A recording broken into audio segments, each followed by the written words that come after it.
Hello दोस्तों, नमस्कार। मैं विपिन सर, विपिन मैं इस चैनल पे आपका स्वागत करता हूं। आइए हम लोग जो प्लेटफॉर्म का ये जो वॉल्यूम 1 है 12 सेट का बिहार एसएससी के लिए हम लोग मैथ का क्वेश्चन का इसमें से सॉल्यूशन कर रहे हैं। इसमें टोटल जो है 12 सेट है और प्रीवियस ईयर क्वेश्चन टोटल दिया हुआ है। तो हम लोग प्रीवियस ईयर क्वेश्चन का सॉल्यूशन कर रहे हैं, जिसमें हम लोग ऑलरेडी 7 सेट अपलोड कर चुके हैं। प्रीवियस ईयर जो भी है 7 सेट का अपलोड हो चुका है। इसमें हम लोग 8वें सेट का डिस्कशन करेंगे, जो कि इस बुक का 10 नंबर सेट है। ठीक, इस बुक का 10वां सेट है, जो बिहार कर्मचारी चयन है वो इंटर स्तरीय का ही ये क्वेश्चन है आपका। ठीक, जो अपकमिंग एग्जाम है हमारा इंटर स्तरीय, उसके लिए बहुत ही रामबाण आपके लिए साबित होगा। टोटल क्वेश्चन देखिए एकदम बेसिक तरीके से, और जो भी इसके एगेंस्ट और भी फॉर्मूले होंगे उनको भी हम लिखाते चलेंगे और बताते चलेंगे कि ये क्वेश्चन देखिए कितना इंपॉर्टेंट है। जो भी इंपॉर्टेंट क्वेश्चन रहेगा, कुछ इजी भी क्वेश्चन रहेगा, कुछ महत्वपूर्ण क्वेश्चन, कुछ टॉप भी क्वेश्चन रहेगा, तो सबका हम लोग सोल्यूशन करेंगे जो एग्जाम में पूछा हुआ है। ठीक, तो चलिए आइए स्टार्ट करते हैं। देखिए, अगर अगर आप चैनल पे न्यू होंगे तो चैनल सब्सक्राइब कर लीजिएगा और बेल आइकन प्रेस कर लीजिएगा, जिससे जो भी वीडियो डलेगा उसका नोटिफिकेशन आपको मिलता रहेगा। बेल आइकन प्रेस करिएगा तभी आपको नोटिफिकेशन मिलेगा, जिससे आप सभी वीडियो को देख सकेंगे। ठीक, तो चलिए, और वीडियो ज़्यादा से ज़्यादा अपने दोस्तों में शेयर कर दीजिए। जितने भी आपके दोस्त हैं, कम से कम 1 लोग 5 लोगों में शेयर करिए, ताकि आपके दोस्त लोग भी हमसे जुड़े और ज़्यादा से ज़्यादा फायदा उठाएं। ठीक, तो चलिए स्टार्ट करते हैं। देखिए पहला क्वेश्चन क्या कह रहा है। देखिए पहला क्वेश्चन कह रहा है हमारा, कह रहा है इसमें कि एक पुस्तक विक्रेता अंकित मूल्य पर 10% छूट से एक पुस्तक बेचता है और उसे 25% लाभ उस पर 25% लाभ कमाता है, तो पुस्तक के क्रय मूल्य और अंकित मूल्य का अनुपात क्या होगा। देखिए ऐसा क्वेश्चन आए ना, जब भी रेशियो आएगा ना, एक बात ध्यान रखिएगा, ये जो लिख रहे हैं ना, इससे बहुत ज़्यादा क्वेश्चन आपका बनेगा। डिस्काउंट का समझिए कि इस पर लगभग 30% क्वेश्चन बन जाता है।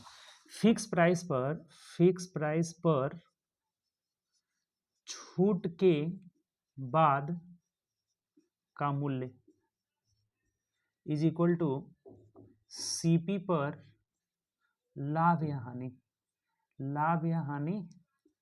के बाद का मूल्य।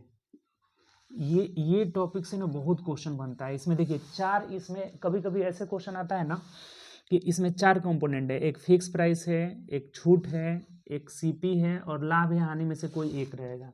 तो चारों में से 3 दे देगा, एक पूछ देगा, तो डायरेक्ट इसी से निकाल लेंगे। 2 से 4 सेकंड में कटा करके बन जाएगा आपका।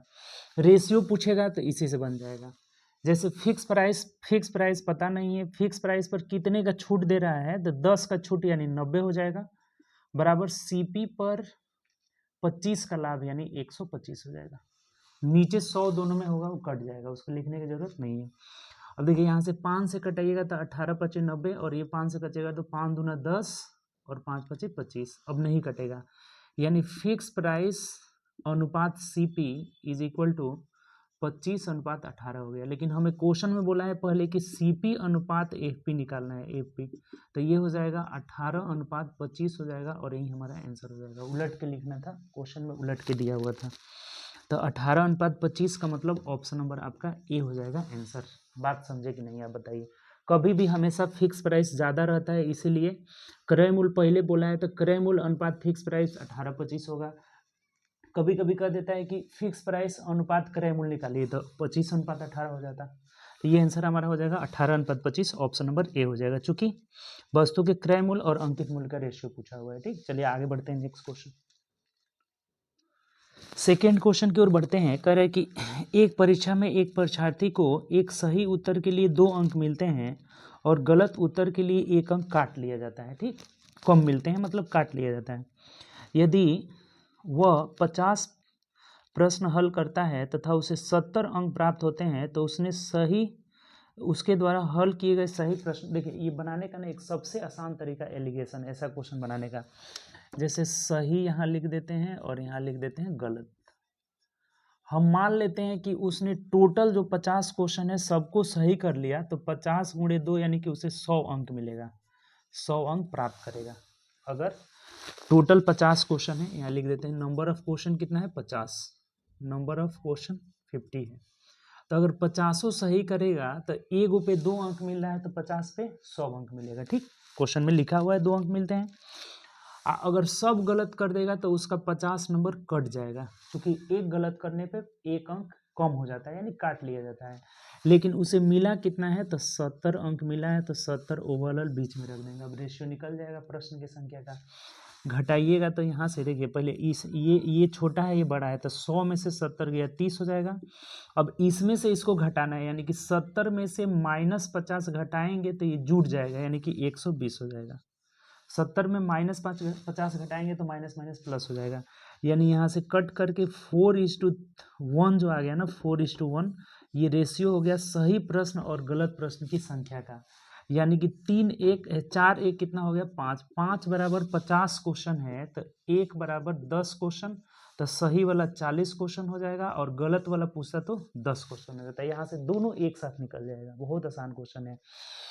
टोटल अगर सही होगा तो 2 नंबर मिलेगा, यानी कि 100 नंबर मिलेगा। टोटल गलत होगा तो एक में 1 कटेगा तो 50 में -50 हो जाएगा। लेकिन मिला कितना है, 70। अब एलिगेशन लगाएंगे तो ये 4:1 प्रश्नों की संख्या का रेशियो हो जाएगा, जो कि 5 यूनिट का वैल्यू 50 दिया था, तो 1 यूनिट का वैल्यू 10। तो हमें सही जवाब पूछ रहा है तो 40 हो जाएगा, गलत पूछता तो 10 हो जाता। क्लियर। चलिए आगे बढ़ते हैं नेक्स्ट क्वेश्चन। अगला जो क्वेश्चन है ना हमारा, कह रहा है कि 47/11 का मान दशमलव भिन्न में लिखे। यानी देखिए, दशमलव में बदलना रहता है तो अब क्या करते हैं, जैसे 47 को 11 से भाग लगाएंगे, 11 चौके 44 हो जाएगा, 3 बचा, फिर 0 उतरेगा, फिर यहाँ दशमलव उतर जाएगा, फिर 11 दूना 22 हो जाएगा, फिर 8 उतरेगा, कट जाएगा यहाँ पे, फिर 0 उतरेगा, 11 सते 77 हो जाएगा, फिर 3 उतरेगा, फिर 0 हो जाएगा, 11 दूना 22 हो जाएगा, फिर 8 उतरेगा, फिर 11 सते 77। यानी कि ये 4.272727 ये आता रहेगा, ये कहीं नहीं रुकेगा आपका। तो इसी को ना रेकरिंग बोला जाता है। 4.27 पर हम रेकरिंग लिख देंगे तो ये हमारा यही आंसर हो जाएगा दशमलव भिन्न में, 4.27, यानी ऑप्शन नंबर सी हो जाएगा। बताइए कहाँ से कोई दिक्कत है, एकदम आसान है। इसको हमें दशमलव भिन्न में लिखना है, तो दशमलव भिन्न में लिखने के लिए अंश को हर से भाग दिया जाता है। अगर एक ही अंक का बार बार रिपीटेशन हो लगे, मतलब जिस अंक का रिपीटेशन होने लगे उस पर बार लगा दिया जाता है, रेकरिंग। इसको रेकरिंग बोला जाता है। कहीं कहीं इसको ऐसे भी लिखा जाता है, ये भी बात ध्यान रखिएगा। 4.27 पर ऐसे पॉइंट लगा दिया जाएगा, तो इसका भी मान यही हुआ जो इसका हुआ, ये भी रेकरिंग को ही लिखा जाता है। तो इसको 2 प्रकार से लिखा जा सकता है। हमारा आंसर हो जाएगा ऑप्शन नंबर सी। क्लियर। चलिए आगे बढ़ते हैं नेक्स्ट क्वेश्चन। अगला जो हमारा क्वेश्चन है 4 नंबर ना, प्रश्न कह रहा है कि 50,000 रुपये पर 12% प्रति वर्ष की दर से 1 वर्ष का चक्रवृद्धि ब्याज में अंतर, जबकि ब्याज वार्षिक और छमाही अर्धवार्षिक। देखिए, रेट ऑफ इंटरेस्ट है 12%, 12%। टाइम कितना है, तो 1 साल है, 1 वर्ष। तो ये बोल रहा है ना कि एक बार वार्षिक लिया जाता है, वार्षिक। तो जब वार्षिक हम ब्याज लेंगे, वार्षिक जब ब्याज लेंगे तो वार्षिक वाला में 12% के रेट से 1 साल का जो ब्याज होगा वो 12% हो जाएगा। वो एसआई रहे चाहे सीआई रहे, पहला साल का एसआई सीआई बराबर ही होता है। लेकिन अब कह रहे हैं ना कि छमाही भी ब्याज लेना है। तो छमाही ब्याज कितना होगा, तो देखिए आप पढ़े होंगे चाहे नहीं पढ़े होंगे तो सीख लीजिए कि छमाही में दर आधा हो जाता है, यानी कि 6% हो जाएगा, और समय 2 गुना हो जाता है। ये पढ़े कि नहीं आप बताइए। छमाही में दर आधा, समय 2 गुना हो जाता है। अगर तिमाही बोलेगा तो दर चौथाई हो जाएगा और समय 4 गुना हो जाता है। मासिक बोलेगा तो दर को 12 से भाग दे देंगे और समय को 12 से गुणा कर देंगे। ये कॉन्सेप्ट आप सीखे हुए हैं। तो छमाही में रेट 6% हो जाएगा, समय 2 साल हो जाएगा। तो 6 + 6 6 का 6% 0.36 हो जाएगा। यानी कि ये टोटल 2 साल का ना 12.36% हमारा क्या होगा, सीआई हो गया। यानी यहाँ जो छमाही होगा ना तो 12.36% होगा। तो इसी दोनों का अंतर का मतलब बताइए कौन सा ज़्यादा रहेगा। तो छमाही वाला 0.36% ज़्यादा है। तो इसको रुपया में लिखना है अंतर। तो अंतर रुपया में लिखेंगे तो 50,000 का कितना, तो 0.36% हटेगा तो नीचे 100 आएगा, ये पॉइंट हटेगा तो 2 जीरो और बढ़ जाएगा, यानी ये कट जाएगा इससे। और 36 पाँचे 180 रुपये हमारा क्या हो जाएगा, आंसर हो जाएगा, जो कि बहुत आसान है आपका। बताइए कहीं से अगर दिक्कत हो तो। वार्षिक का मतलब कि 12 एकम 12 हो जाएगा। छमाही का मतलब कि रेट आधा समय दोगुना, तो 6 का 2 वर्ष का 6%, 6%, 6 का 6% ब्याज का ब्याज लगता है, तो 6 का 6% 0.36 हो गया, यानी कि 12.36। तो दोनों का अंतर 0.36 हो गया, जो कि कितने के बराबर है, 180 रुपये के। क्लियर। चलिए आगे बढ़ते हैं नेक्स्ट क्वेश्चन।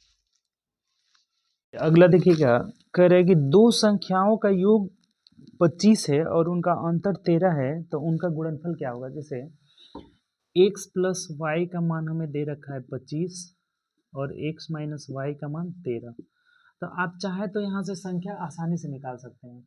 जब जोड़ेंगे ना तो 2x बराबर हो जाएगा 38 हो जाएगा, तो x का मान 19 हो गया, और जब एक संख्या x 19 हो गया तो y कितना हो जाएगा, 6 हो जाएगा, तभी ना 19 6 25 हो जाएगा।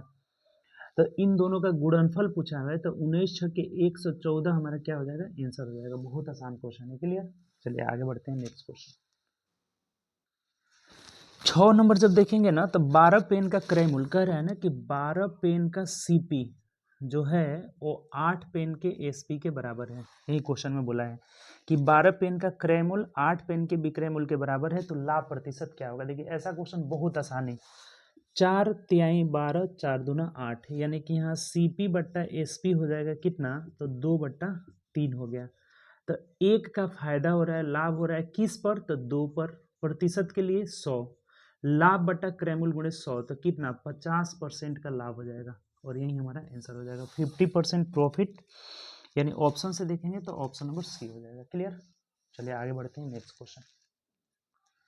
7 नंबर क्वेश्चन कह रहे हैं ना कि 1000 रुपया का 9 माह के लिए 4% प्रतिवर्ष की दर से चक्रवृद्धि ब्याज क्या होगा यदि, देखिए तिमाही वाला आ ही गया, यहाँ पे रेट दिया हुआ है 4% और टाइम दिया हुआ है 9 माह। तिमाही वाला अब निकालना है, अभी छमाही वाला आया था ना, तो अब तिमाही वाला भी आ गया। तो तिमाही में दर 1/4, यानी कि इसको 4 से भाग लगाएंगे तो 1% हो जाएगा, और टाइम जो हो जाएगा 4 गुना, तो 9 का 4 गुना कितना हो जाएगा, तो 36, 9 चौके 36, 36 का मतलब 36 माह मतलब 3 साल हो जाएगा, 3 ईयर हो जाएगा। तो 1% के रेट से 3 साल का हमें ब्याज निकालना है, यही बात बोला हुआ है। कह रहा है कि 3 साल का ब्याज कितना होगा, सिर्फ हमें ब्याज पूछना ना, क्या कर रहा है कि ब्याज क्या होगा। तब देखिए 1%, 1%, एक का 1% 0.01 हो जाएगा, ये हो गया 2 साल का 2.01%। जब तीसरी साल में जाएंगे तो 1% और इसका 1% ब्याज हो जाएगा, यानी कि 201, और यहाँ पॉइंट लग जाएगा, इसका 1% इतना ही हुआ। तो अब जोड़ लीजिए कितना हो गया ये 3 साल का, तो ये हो जाएगा हमारा 1 0 2 1 3 हो जाएगा, फिर 0 और इधर 3, इतना ही परसेंट हमें ब्याज मिलेगा। तो अब CI निकाल लीजिए कितना रुपया है, तो 1 लाख रुपया है। 1 लाख का 3.0301% हटेगा तो नीचे 100 आ जाएगा, ये पॉइंट हटेगा तो 1 2 3 4 गो जीरो कटा दीजिए, और 1 जीरो यहाँ से कटा दीजिए, यानी हो जाएगा हमारा 3030.1, इतना रुपया हो जाएगा। 3030 रुपये 10 पैसे हमारा आंसर हो जाएगा। ऑप्शन से मिलाइए, तो 3030 रुपये 10 पैसा, यानी ऑप्शन नंबर डी हो जाएगा। बताइए समझे कि नहीं। देखिए एक बार और समझिए, चक्रवृद्धि ब्याज का ये कॉन्सेप्ट बहुत आसान कॉन्सेप्ट है। ये बहुत लोग को ना ये 2.01 डायरेक्ट याद रहता है, तो डायरेक्ट तीसरे साल का निकालेंगे, 2 साल का निकालने की कोई ज़रूरत नहीं है। पहला साल का 1%, दूसरा साल का 1%, एक का 1% 0.01 हुआ, तीनों जोड़े तो ये 2 साल का हमारा हो गया 2.01%। अब जब तीसरे साल में जाएंगे, जब थर्ड ईयर में जाएंगे, तो 1% तो लगेगा ही लगेगा, इस ब्याज पे भी ब्याज लगने लगेगा। तो ये टोटल 3 साल का हो जा रहा है 3.0301%, यानी 1 लाख का 3.0301% हटेगा तो 100, आई पॉइंट से 4 जीरो कट गया, 1 जीरो से 0 कट गया, 30.10 रुपये। क्लियर। चलिए आगे बढ़ते हैं नेक्स्ट क्वेश्चन। देखिए अगला जो हमारा क्वेश्चन है ना, कह रहा है कि P plus Q plus R is equal to 1 दिया हुआ है, और PQ plus QR plus RP is equal to 1/3 दिया हुआ है। तो कह रहे हैं ना हमें कि P अनुपात Q अनुपात R क्या। देखिए ऐसा जब भी क्वेश्चन आए ना तो कुछ नहीं सोचना है। ये जैसे ये यहाँ पे देख रहे हैं कि 1/3 है और यहाँ 1 है, इसका मतलब कि ये सेटिस्फाई तब करेगा जब तीनों बराबर होगा, 1/3 1/3 1/3 होगा, तभी ना यहाँ जोड़ेंगे। देखिए ये 1/3 प्लस 1/3 प्लस 1/3, तो ये हमारा क्या आ जाएगा 3/3 यानी 1 हो जाएगा। यहाँ जब रखेंगे ना तो 1/3 में 1/3 से गुणा करेंगे तो 1/9 प्लस 1/9 प्लस 1/9 यानी कि 3/9 यानी कट करके 1/3 आ जाएगा। तो ऐसा क्वेश्चन में ये कब जो है ये सेटिस्फाई करेगा दोनों, तो जब P बराबर Q बराबर R बराबर 1/3 रहेगा, तो यहाँ से इनका रेशियो हो जाएगा 1:1:1 हो जाएगा। बहुत बार ऐसा क्वेश्चन आया हुआ है। देखिए अगर नहीं समझे तो एक बात फिर ऐसे भी पूछा हुआ था कि A plus B plus C plus D is equal to 1 है, और दिया था A B plus BC plus CA ABC करके दिया था, ऐसे करके 4 गो है ना, नहीं 3 ही था, इसमें भी 3 था, और यहाँ ABBC CA करके दिया था, ABBC CA बराबर 1/3 दिया था। तो वही क्वेश्चन हो गया सेम, केवल वेरिएबल्स चेंज कर दिया था। तो इस कंडीशन में भी A बराबर B बराबर C बराबर 1/3 रहेगा, तभी ये जोड़ने पर 3/3 यानी 1 हो जाएगा। ये 1/3 में गुणा करेंगे तो कितना आएगा 3/9 3/9 3/9, तो वो भी जोड़ने पे 1/3 हो जाएगा। तो ऐसा क्वेश्चन बहुत बार पूछा हुआ है। रिलेशन होगा 1:1:1। हमारा ऑप्शन नंबर क्या हो जाएगा आंसर, तो ऑप्शन नंबर ए हो जाएगा। चलिए आगे बढ़ते हैं नेक्स्ट क्वेश्चन। 9 नंबर क्वेश्चन देखिएगा, 48 64 नहीं 65 48 65 82 कह रहे हैं ना कि 8 के स्थानीय मानों का अंतर क्या होगा। बहुत सिंपल है, 8 दो गो है, देखिए एक यहाँ है और एक यहाँ है, तो इस 8 का स्थानीय मान निकालना बहुत आसान है। 8 लिख दीजिए, कै गो अंक है, तो 1 2 3 4, तो 4 गो जीरो लगा दीजिए। इस 8 का स्थानीय मान 8 लिख दीजिए, 1 गो अंक है तो 1 जीरो लगा दीजिए। यानी दोनों का अंतर पूछ रहा था, तो अंतर मतलब घटा दीजिए। देखिए 7929 नहीं 1 मिनट सॉरी, यहाँ 0 हो जाएगा ना, 0 10 में से 8 गया 2, यहाँ 9, 7920 हमारा आंसर हो जाएगा।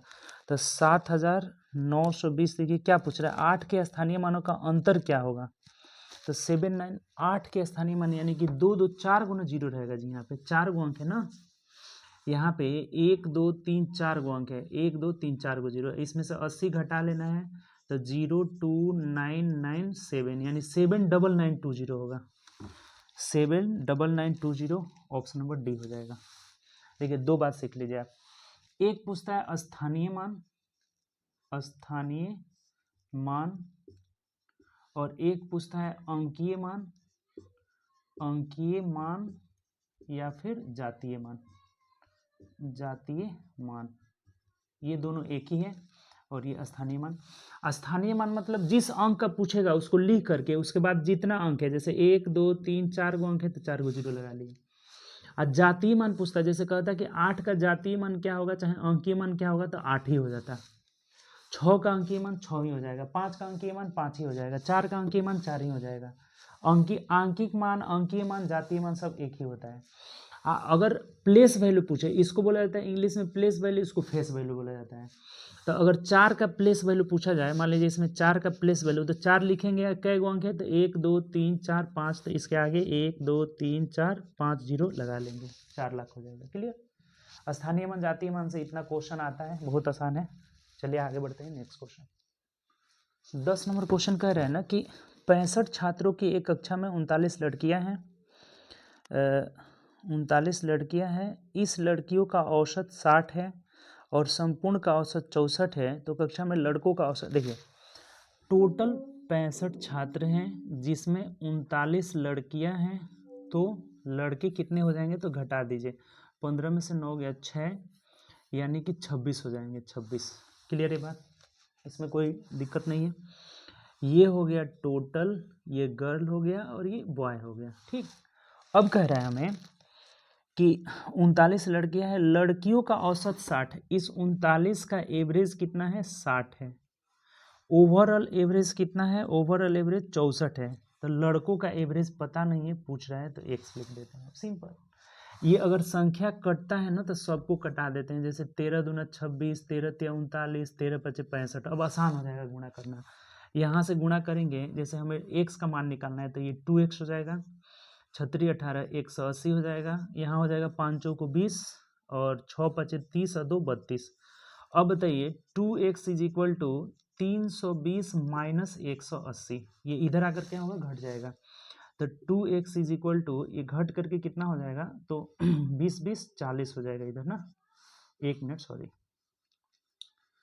180 हुआ ना, तो 0 12 में से 8 गया 4, यानी कि 140 कट करके कितना आ जाएगा 70, अर्थात लड़कों का औसत कितना है 70 है, ऑप्शन नंबर हमारा बी हो जाएगा, 70 kg है, ऑप्शन नंबर बी हो जाएगा। बताइए कोई दिक्कत है इसमें, सिंपल सा क्वेश्चन है हमें।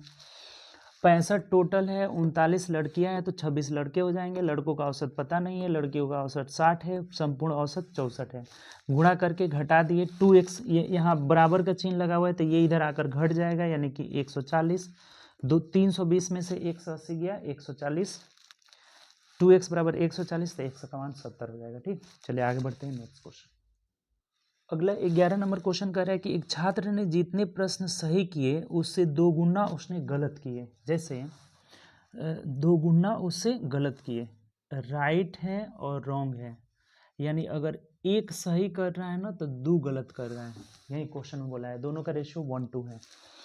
कह रहा है कि एक छात्र ने जितने प्रश्न सही किए उससे दोगुना उसने गलत किए, यदि उसने कुल 48, अब कुल 48 का मतलब कि 3 यूनिट का वैल्यू 48 है, तो 1 यूनिट का वैल्यू कितना हो गया 16, तो क्या पूछा है आपसे, सही की गलत, तो बताए सही प्रश्न की संख्या कितनी, यानी एक ही का मान पूछा हुआ है तो 16 हो जाएगा, राइट क्वेश्चन कितने हैं 16, ऑप्शन नंबर डी हो जाएगा, रॉन्ग पूछता तो 32 हो जाता, आसान क्वेश्चन है। चलिए आगे बढ़ते हैं नेक्स्ट क्वेश्चन।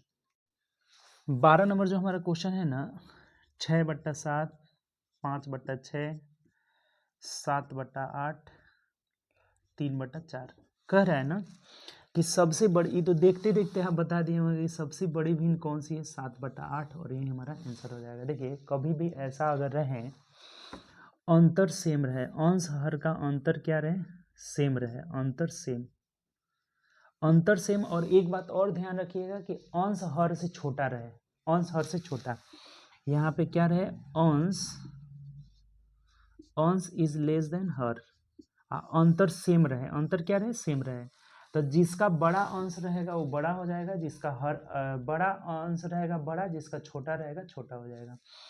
जैसे यहाँ 1 का अंतर है, यहाँ भी 1 का अंतर है, यहाँ भी 1 का अंतर है, यहाँ भी 1 का अंतर है, तो सबसे बड़ा 7/8 है तो यही बड़ा हो जाएगा।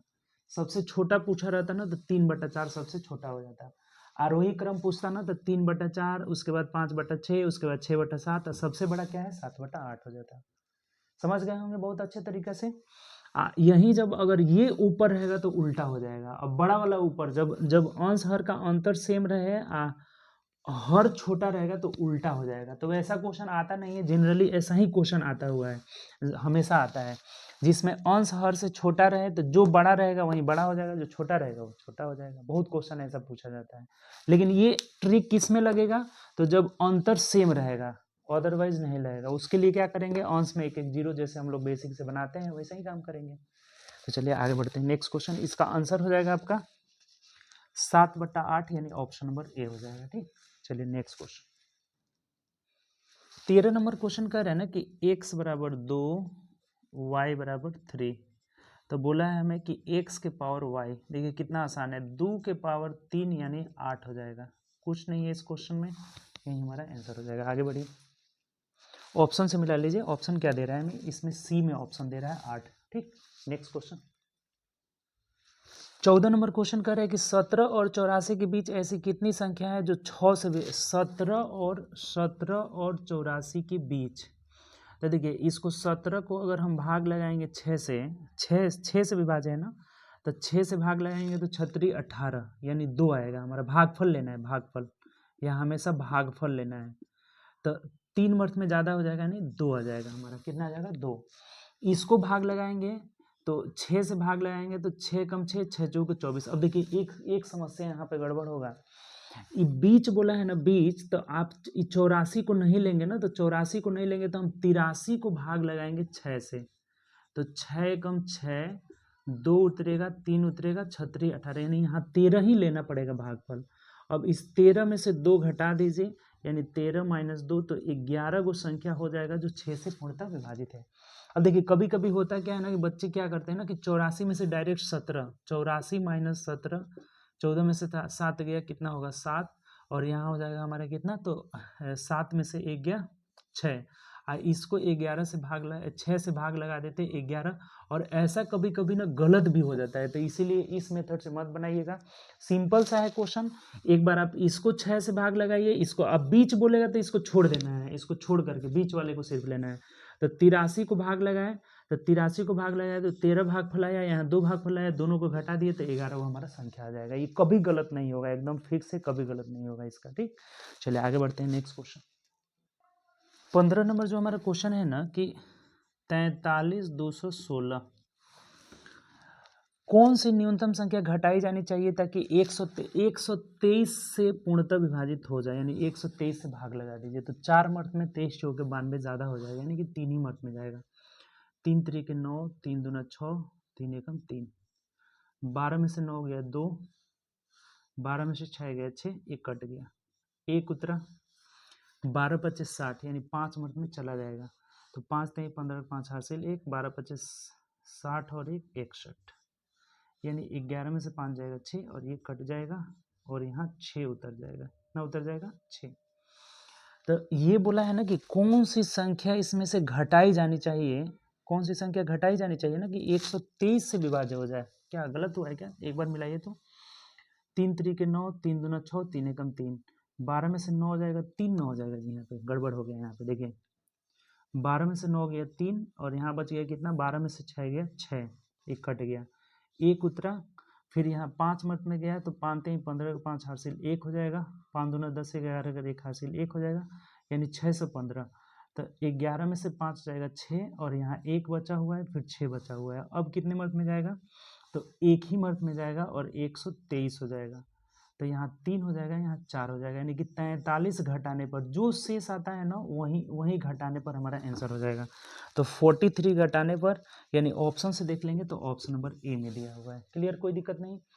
जब अब देखिए यहाँ पे 2 बातें पूछा जाता है, एक पूछा जाता है क्या जोड़ने पर और क्या घटाने पर, यही 2 बातें पूछी जाती है। तो जब भी घटाने के लिए बोलेगा तो जो शेष रहेगा वही आंसर हो जाएगा, आज जोड़ने की बात बोलेगा ना तो इन दोनों का अंतर आंसर हो जाएगा। देखिए यहाँ लिख देते हैं, घटाने के लिए बोलेगा, घटाने का मतलब शेष आंसर हो जाएगा, शेष आंसर अगर बोलेगा जोड़ने के लिए, तो जोड़ने की बात करेगा तब हमारा आंसर क्या होगा, भाजक माइनस शेष, ये आंसर होगा, यही बात ध्यान रखेंगे। जोड़ने के लिए बोलेगा तो इन दोनों का अंतर आंसर होगा, और घटाने के लिए बोलेगा तो जो शेष बचेगा वही हमारा आंसर हो जाएगा। तो इसमें घटाने के लिए बोला है, तो घटाने के लिए बोला है तो 43, यानी कि ऑप्शन नंबर ए हो जाएगा। बात क्लियर, कोई दिक्कत नहीं इसमें। चलिए आगे बढ़ते हैं नेक्स्ट क्वेश्चन। 16 नंबर क्वेश्चन देखिएगा, कह रहा है कि 30 से 50 के बीच कितनी अभाज्य संख्या है। देखिए इसमें क्या क्या पूछता है आपसे बता देते हैं। 1 से पूछता है 25 के बीच कितनी अभाज्य संख्या है, 9। 1 से 50 के बीच कितनी अभाज्य संख्या है, 15। 1 से 100 के बीच कितनी संख्या अभाज्य संख्या है, 25। 1 से 200 के बीच कितनी संख्या है, तो 46। ये अभी तक क्वेश्चन इससे बहुत ज़्यादा आया हुआ है, आप ध्यान रखिएगा, इतना सा एकदम ध्यान रखेंगे। 1 से 25 तक में 9, 1 से 50 तक में 15, 1 से 100 तक में 25, 1 से 200 तक में 46। अब इसको निकाल नहीं सकते, बहुत समय लग जाएगा निकालते, लिखते रह जाइएगा, इसको एकदम रट्टा मार के याद कर लेना है, ठीक। लेकिन ये क्वेश्चन अब ये याद रहेगा तो आसानी से 30-50 के बीच बोला है कि 30 से 50 के बीच, तो ये काउंट कर सकते हैं आप। 1 31 हो जाएगा, 32 33 34 35 36 37 38 39 नहीं होगा, 40 41 37 होगा ना जी, 37 बीच में छूट गया, 41 42 43 हो जाएगा, 44 45 46 47 हो जाएगा, 48 49, यानी ये गिन लीजिए कैसे हुआ, 1 2 3 4 5, 5 गो अभाज्य संख्या होता है। ऑप्शन से अगर देखेंगे तो ऑप्शन नंबर बी हो जाएगा। बीच वाला अब कितना याद रखिएगा, ये मेन याद रखिए, 1 से लेकर 50 तक में 9, 25 तक में 9, 50 तक में 25 15 हो जाएगा, और 100 तक में 25, और 200 तक में 46। इसमें अगर एक बार पूछ दिया था कि विषम बताइए कि विषम अभाज्य संख्या कितनी है, जैसे ये वाला क्वेश्चन पूछ दिया था ग्रुप डी में कि 1 से लेकर 200 तक विषम कितना होगा, तो एक एक को इसमें कम हो जाएगा, यानी कि यहाँ 45 हो जाएगा।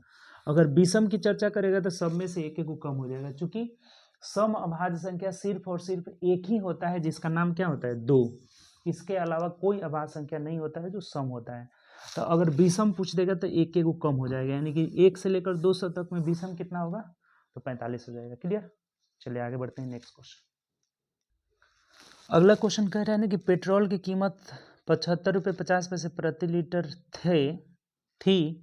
पहले कीमत में 20% की वृद्धि होती है, फिर 10% की कमी होती है। अब देखिए बहुत सिंपल है, 75 रुपये 50 पैसे थी, पहले इसमें 20% वृद्धि मतलब 120/100, फिर से 10% कमी मतलब 90/100। यही तो हो गया। अब कटा देना है, ये पॉइंट हटाएंगे तो नीचे 100 हो जाएगा, यानी कि अब कटा दीजिए 1 2 3, 1 2 3, 0 खत्म। 5 से कटाइएगा, 5 दूना 10, यहाँ 5 एकम 5 हो जाएगा, 5 पचे 25, 5 एकम 5। 2 से कटाइएगा, 2 छके 12 हो जाएगा। ठीक, अब नहीं कटाइए, रहने दीजिए। तो 6 एकम 6 और 15 छके 90, फिर 9 से गुणा करना है तो 9 छके 54, 9 9 81, यानी हो जाएगा 81 रुपये 54 पैसे। यही आंसर हो जाएगा 81 54। ऑप्शन से देख लीजिए किस ऑप्शन में है, तो ऑप्शन नंबर सी में दिया हुआ है, यही हमारा आंसर हो जाएगा। बहुत आसान क्वेश्चन है। ठीक, चलिए आगे बढ़ते हैं नेक्स्ट क्वेश्चन। अगला जो है 18 नंबर की दो संख्याएं किसी तीसरी संख्या से 20% और 28% छोटी है। देखिए अब तीसरी संख्या इसमें नहीं पता है, उसको अपने मन में 100 मान लीजिए। पहली संख्या है, एक संख्या, दो संख्या। पहली संख्या क्या है, तीसरी से बताइए, तो 20 कम है यानी कि 80 हो जाएगी। दूसरी संख्या क्या है, 28 कम है यानी कि 72 हो जाएगी। बस खत्म, अब कुछ नहीं है इसमें। अब क्या बोला है देखिए, दूसरी संख्या पहली संख्या से कितनी प्रतिशत छोटी है। दूसरी जो संख्या है इससे 8 छोटी है। अब प्रतिशत में पूछेगा तो 80 नीचे आ जाएगा और 100 से गुणा हो जाएगा। 8 दहा के 80, 10 से 0 कट जाएगा, यानी कि 10% छोटी है। यही हमारा आंसर हो जाएगा। कुछ नहीं है इसमें भी। तीसरी संख्या पता नहीं है, उसको अपने मन में 100 मान लेंगे। अब इससे ये 20 छोटी है तो 80, 28 छोटी है तो 72। अब पूछा ये कितने प्रतिशत छोटी है, तो 8 नीचे 80% के लिए 100 हो जाएगा। चलिए आगे बढ़ते हैं नेक्स्ट क्वेश्चन। अगला 19 नंबर क्वेश्चन है ना कि दो मोबाइल फोन में से प्रत्येक को 45 रुपये में बेचा जाता है। एक पर 6% लाभ होता है, दूसरे पर 6% हानि होती है। तो पूरा, अब देखिए ऐसा क्वेश्चन तो डायरेक्ट x²/100, यानी 6 का स्क्वायर बट्टा 100, यानी 6 के 36, 0.36% का हमेशा हानि होता है। बताए हुए थे आपको। कभी भी देखिए ध्यान रखिएगा, एसपी सेम हो, जो नहीं लिखे थे वो लिख लेंगे नोट करके, कि दो वस्तु का अगर एसपी सेम हो, एक पर x% का प्रॉफिट हो रहा है, लाभ हो रहा है, दूसरे पर x% का हानि हो रहा है, तो इस पूरे सौदे में क्या होगा, तो पूरे सौदे में x²/100% का हानि होगा। ये तीनों बात ध्यान रखेंगे। ठीक, देखिए क्या, एसपी सेम हो, एक पर x% का लाभ हो, दूसरे पे x% का हानि हो, तो ओवरऑल क्या होगा, तो x²/100% का हानि होगा। पेन भी नहीं लगाना पड़ेगा इसमें। x पर ये दोनों सेम रहेगा तभी, ये चीज ध्यान रखना होगा कि x% दोनों सेम रहेगा तभी ऐसा करेंगे। तो x²/100 यानी 6 के 36/100, यानी 0.36% हानि होगा। क्लियर, हमेशा हानि होगा, कभी लाभ नहीं होगा इस केस में। ठीक, चलिए आगे बढ़ते हैं नेक्स्ट क्वेश्चन। अगला क्वेश्चन कह रहा है ना कि दो पूर्ण संख्याओं का गुणनफल 37 है, तो उन संख्याओं के अंतर। अब देखिए 37 दो संख्या कोई हो ही नहीं सकता है, इसके लिए एक 1 होगा, एक 37 होगा, क्योंकि 37 ही एक अभाज्य संख्या है। कभी भी दो अभाज्य संख्या का कभी दो फैक्टर नहीं टूट सकता है। अगर दो फैक्टर टूटेगा तो कौन होगा, एक 1 होगा, एक स्वयं होगा, और इसके अलावा कोई फैक्टर नहीं होगा। तो इसी दोनों का अंतर का वर्गमूल, यानी कि 37 में से 1 गया तो 36, और इसका वर्गमूल कितना हो जाएगा, तो 6 हमारा आंसर हो जाएगा। बताइए, सिंपल। अभाज्य संख्या का सिर्फ और सिर्फ दो फैक्टर होता है, एक 1 होता है, एक स्वयं होता है, और कोई फैक्टर नहीं होता है। अगर कोई फैक्टर होगा तो अभाज्य कहलाएगा ही नहीं। तो 37 एक अभाज्य संख्या है तो इसका फैक्टर एक स्वयं होगा, अंतर 36, 36 का वर्गमूल 6, यानी ऑप्शन से मिला लेंगे। ऑप्शन नंबर हमारा क्या हो जाएगा, डी हो जाएगा। ठीक, चलिए आगे बढ़ते हैं नेक्स्ट क्वेश्चन। 21 नंबर बोला है ना कि 3 क्रमागत प्राकृत संख्या में जो प्रत्येक 5 से विभाजित है का योगफल, अब देखिए 225 इनका योगफल है, 3 गो संख्या है तो 3 से जब भाग लगाएंगे ना तो 3 7 21, 3 5 15, यानी बीच वाली संख्या निकल जाएगी, बीच वाली संख्या, एवरेज बीच वाली संख्या। तो ये 75 तो ये 80 हो जाएगा, ये 70 हो जाएगा। क्या पूछा है आपसे बताइए, उसमें सबसे बड़ी संख्या 80 हो जाएगी, यही आंसर हो जाएगा, सिंपल, कुछ है ही नहीं इसमें। ये योग दिया हुआ था ना, योग, तो ये लगातार 5 से विभाजित होने वाली संख्या है ना, तो बीच वाली संख्या एवरेज हो जाएगी। तो इसका एवरेज 3 से भाग देकर निकाले 75, तो ये बीच वाली संख्या 75 होगी। तो अगली संख्या 5 जोड़ देंगे तो मिलेगा, पिछली संख्या 5 घटा देंगे तो मिलेगा। तो सबसे बड़ी पूछ रहा था तो 80 हो जाएगा। कुछ करने की जरूरत नहीं, कोई x प्लस 5 मानने की कोई जरूरत नहीं है, सिंपल। योग से एवरेज जो निकालेंगे वो बीच में हो जाएगा। अगर 2 गो संख्या रहता है बीच में तो दोनों के बीच में आ जाता है, तो उससे निकाल लेते हैं। तो ये 80 70 80 आंसर हो जाएगा, बड़ी संख्या पूछा था। चलिए आगे बढ़ते हैं नेक्स्ट क्वेश्चन। अगला बोला है हमें कि p बराबर x माइनस 1, q बराबर x प्लस 1, तो हमें बोला था under root Q square minus P square, यानी कि अंडर रूट क्यू का मान है x प्लस 1 का whole square minus x minus 1 का होल स्क्वायर। अगर आपको याद होगा तो अंडर रूट 4x इंटू 1 हो जाएगा, यानी कि 2 अंडर रूट x आपका आंसर हो जाएगा। कुछ है ही नहीं इसमें। ये देखिए, यहाँ से अगर नहीं याद है तो जान जाइए, a प्लस बी का whole square minus a minus B का whole square is equal to 4ab होता है। अगर a प्लस बी का whole square plus a minus B का whole square is equal to 2 into A square plus B square. ये बहुत काम का दोनों फार्मूला है, दोनों से बहुत क्वेश्चन आता है। ये वाला फार्मूला यहाँ अप्लाई हुआ है, a प्लस बी का whole square minus a minus B का होल स्क्वायर 4ab होगा, तो 4x का वर्गमूल हो जाएगा 2 रूट x। ऑप्शन नंबर मिला लीजिए किस में दिया है, तो ऑप्शन नंबर बी में दिया हुआ है। बहुत आसान क्वेश्चन था। अगला क्वेश्चन है ना कि दो संख्या का मध्य अनुपाती, देखिए मध्यानुपाती इज इक्वल टू, आपको पता होगा रूट अंडर एक्स वाई और बराबर 24 दिया हुआ है। और तृतीय समानुपाती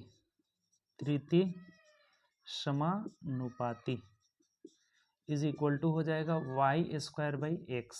ये कितना दिया हुआ है, तो 1536 दिया हुआ है। अब इस दोनों से ना हमें संख्या पूछ रहा है कि वो संख्या बताइए क्या होगा। तो ऐसा क्वेश्चन आएगा ना तो सबसे आसान ना बाय ऑप्शन, बहुत क्वेश्चन आया हुआ है ऐसा क्वेश्चन, ध्यान रखिएगा, बाय ऑप्शन। पहला ऑप्शन है, देखिए ऑप्शन से कैसे निकालेंगे, 24 24, तो 24 24 का वर्गमूल तो 24 हो जाएगा, लेकिन 24 स्क्वायर बाई 24 करेंगे तो 24 आएगा, ये वाला वैलिड नहीं होगा, तो ये हमारा गलत हो गया। दूसरा ऑप्शन चेक करिए, 6 96, तो 6 96 का गुणा करेंगे तो 16 छके 96, यानी कि 4 छक 24, यानी कि वर्गमूल इनके गुणनफल का द्वितीय समानुपाती, यानी कि रूट अंडर 6 इंटू 96 का तो वर्गमूल 24 आ जा रहा है, यानी कि पहला वाला ये सही है, मध्य समानुपाती सही है। तृतीय समानुपाती निकालेंगे तो बी स्क्वायर का मतलब कि 96 गुणे 96 बट्टा 6, तो 6 से करेंगे तो 16 छके 96, 16 छके 96 हो जाएगा, 16 9 144, यानी 6 की 6 ही हो जाएगा, 9 4 13 का 3 हासिल 1 हो जाएगा, यानी 1536 भी आ जा रहा है, दोनों वैलिड हो जा रहा है। इसका मतलब यही हमारा आंसर हो जाएगा। ऑप्शन से ऐसे छाटते हैं, आसान तरीका बिल्कुल। कभी भी ऐसा क्वेश्चन पूछे बाय ऑप्शन, दोनों ऑप्शन को यहाँ रख करके चेक करिए कि दोनों का गुणनफल 24 आ रहा है, वर्गमूल तो सही है, तो इसका आ जा रहा है, लेकिन ये नहीं आ रहा है, इस पर सेट नहीं हो रहा है। ये जो है ना, देखिए दो पूछता है, मध्य समानुपाती, तृतीय समानुपाती, एक चतुर्थ प्रोपोर्शन यानी समानुपाती is equal to BC by A हो जाता है। ये तीनों बहुत ज़्यादा क्वेश्चन आता है, ठीक, तो तीनों एकदम रट लेंगे, और जब अगर दोनों संख्या अननोन हो तो ऑप्शन से बना लेंगे, ठीक। चलिए आगे बढ़ते हैं नेक्स्ट क्वेश्चन। अगला जो हमारा प्रश्न है ना, 8 के प्रथम 15 गुणज का औसत क्या होगा। बहुत सिंपल है, 8 प्लस 120 बट्टा 2 यानी कि 128/2 यानी 64 हमारा आंसर हो गया। खत्म कहानी, कुछ है ही नहीं। जब भी कहे किसी का गुणज या फिर प्राकृत संख्या सम, देखिए क्या लिख रहे हैं, जो संख्या एपी में हो, जो संख्या एपी में हो, एपी में हो, औसत बराबर होता है, औसत बराबर प्रथम प्लस अंतिम बट्टा 2। बहुत क्वेश्चन इस पे एकदम एक लाइन में बनता है, कुछ भी इसमें सोचने की जरूरत नहीं पड़ती है। जो संख्या एपी का मतलब क्या हुआ ना कि वो संख्या प्राकृत संख्या लगातार हो या सम संख्या हो या विषम संख्या हो या किसी संख्या का गुणज हो, उसका एवरेज हो जाएगा प्रथम प्लस अंतिम बट्टा 2। जैसे 8 के 20 गुणज की बात कर रहा है तो 8 के पहला गुणज 8 होगा, अब 20वां गुणज यानी 120 हो जाएगा। 8 दूना 16, 1 मिनट, 20वां नहीं, क्या बोला था मैं, 15वां गुणज। तो 8 का पहला गुणज 1 और 15वां गुणज मतलब 15 8 120, प्रथम प्लस अंतिम बटा 2 यानी एवरेज कितना हो गया, 64 हो गया। सिंपल। चलिए आगे बढ़ते हैं नेक्स्ट क्वेश्चन। ऐसा बहुत क्वेश्चन आया है, ध्यान रखिएगा, बहुत पूछा हुआ है, इसको एकदम लिख लीजिए। जब भी गुणज वाला आए, चाहे प्राकृत संख्या, चाहे सम संख्या, चाहे विषम संख्या, प्रथम प्लस अंतिम बटा 2 हो जाएगा, जो संख्या एपी में हो, बस खत्म। चलिए आगे बढ़ते हैं। 25 नंबर जो क्वेश्चन है ना हमारा, कह रहा है कि प्रथम 10 अभाज्य संख्या का औसत। देखिए अभाज्य संख्या का कोई फॉर्मूला नहीं रहता है, सबको जोड़ना पड़ेगा।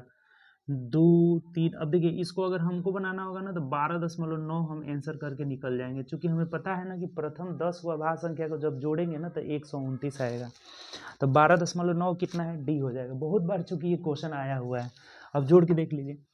2 + 3 + 5 + 7 + 11 + 13 + 17 + 19 + 19 के बाद क्या होगा, 10 ही को लेना है ना, हमें 10 को लेना है ना।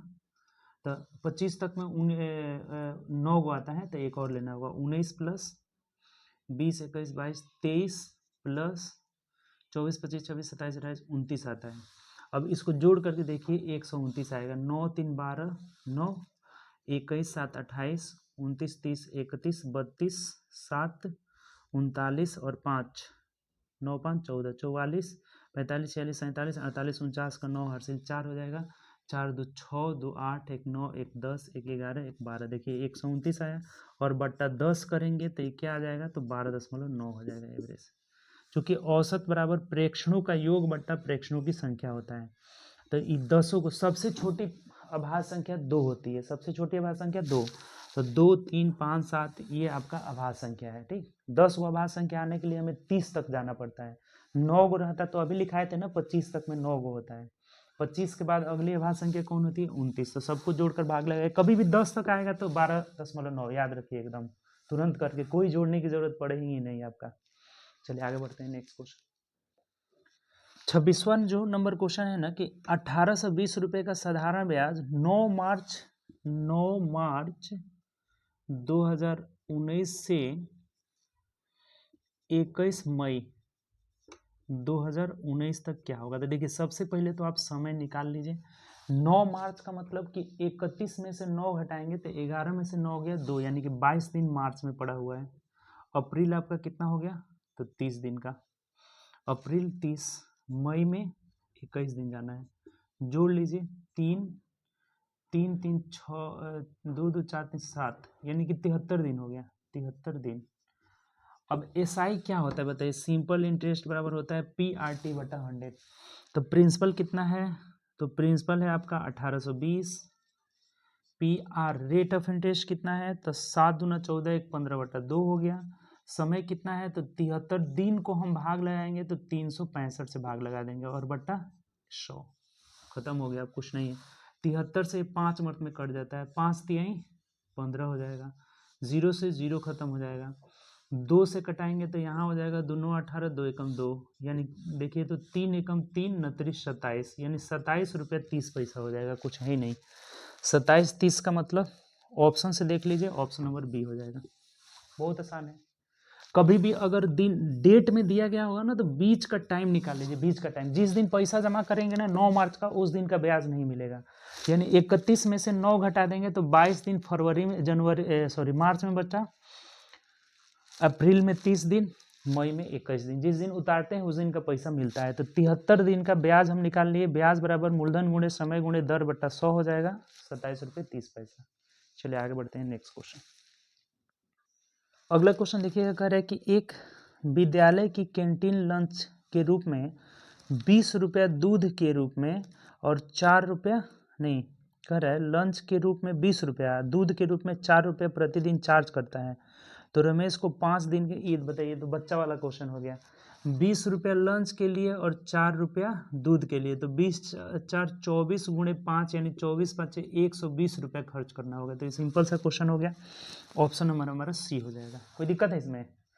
20 रुपया लंच के लिए, 4 रुपया दूध के लिए, यानी कि 20 4 24 रुपया हो गया, और 5 दिन का निकालना है। तो 24 5 120, ऑप्शन नंबर सी हो जाएगा। चलिए आगे बढ़ते हैं नेक्स्ट क्वेश्चन।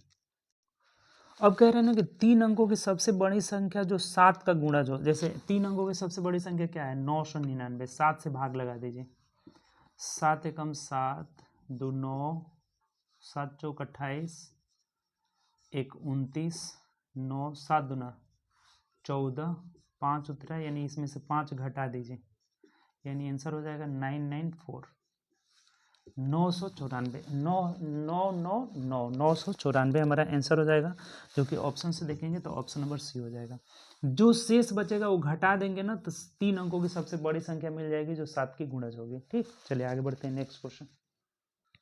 अगला जो हमारा प्रश्न है ना 28 नंबर, नहीं 29 नंबर, की 2 संख्याओं में सबसे छोटी संख्या बड़ी संख्या की 2/3 है, 2/3 है, और उनका जैसे 2 है बड़ी संख्या, एक है छोटी और एक है बड़ी। अब देखिए इसमें बोला क्या है, ध्यान दीजिएगा।